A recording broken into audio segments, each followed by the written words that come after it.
Overcomers. You know, you guys, we cannot afford to let anything distract, hinder, or pull us away from God.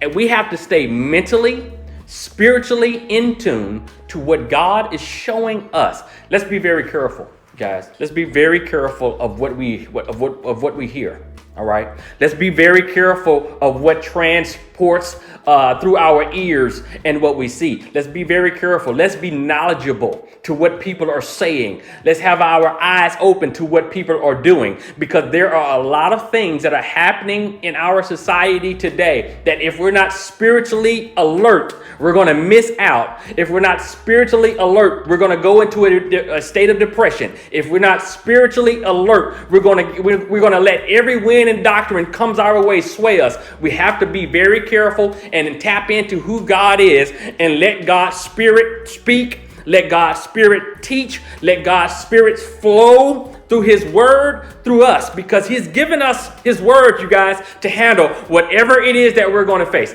He's given us His Word to deal with every issue that we're going to go through. And so let's be word seekers and spiritual walkers so we can be knowledgeable. You know, there's a familiar passage of scripture that we hear all the time, that my people perish for a lack of knowledge. And that's very true. And that's why we have to be very knowledgeable. We have to be very aware.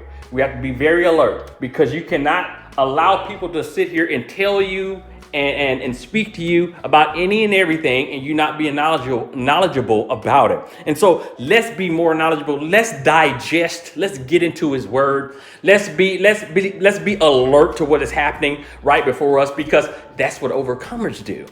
Overcomers are more than people just saying, I have strength.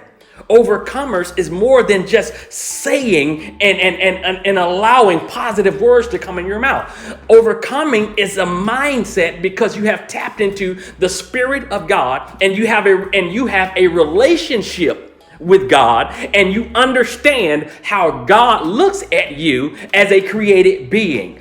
That's why when the scripture says that we can overcome, you have a validation of confidence because of the connectivity that you have with Him, and He shows you through His Word and His Spirit that you can overcome.